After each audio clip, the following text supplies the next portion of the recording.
একজন মা কেমন হয় জানেন? মা এমন একজন মানুষ যার সাথে আপনি যত খারাপ ব্যবহার করেন, তার মনে আপনি যত দুঃখ কষ্ট দেন, সে কিছুই মনে করে না। দিন শেষে আপনি যখন মাকে একবার মা বলে ডাক দিবেন, তখন সে সব দুঃখ কষ্ট ভুলে যায়।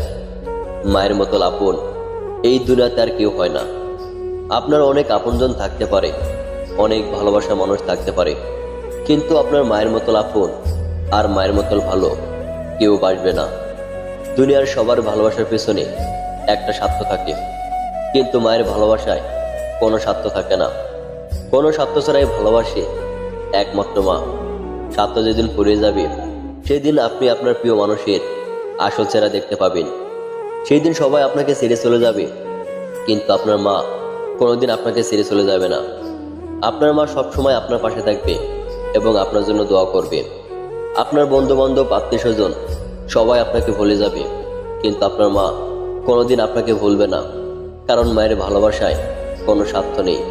আমরা অনেকেই আমাদের ভালোবাসা মানুষের জন্য, আমাদের স্ত্রীকে খুশি রাখার জন্য মাকে ভুলে যাই, মায়ের সাথে খারাপ ব্যবহার করি।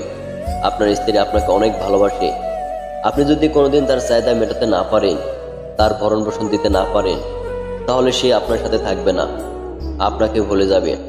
কিন্তু আপনি যে মাকে ছেড়ে দিয়েছেন, সে মা আপনাকে কোনোদিন ভুলবে না। সবসময় আল্লাহর কাছে দোয়া করবে আপনি যেন ভালো থাকেন। আপনি আপনার মাকে যদি খাবার দিতে না পারেন, তার ভরণ পোষণ করতে না পারেন, সে কিন্তু আপনাকে ছেড়ে চলে যাবে না। যত কষ্ট হোক, সে আপনার সাথে থাকবে, কারণ সে আপনাকে অনেক ভালোবাসে। আপনি যখন ছোট ছিলেন, তখন আপনার মা নিজে না খেয়ে আপনার মুখে খাবার তুলে দিছে।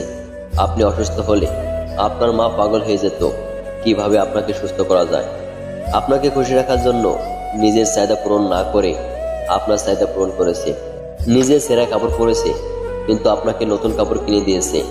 এখন বড় হয়েছেন, টাকা পয়সা ইনকাম করেন, নতুন নতুন মানুষের সাথে পরিচয় হয়েছে। এখন আপনার ভালোবাসার মানুষের কোনো অভাব নেই, কিন্তু আপনার আসল ভালোবাসা মানুষটি আপনার পাশে নেই। কিভাবে ভুলে গেলে আপনার মাকে? হায়রে মানুষ, কিভাবে এতটা স্বার্থপর হয় আমি বুঝি না।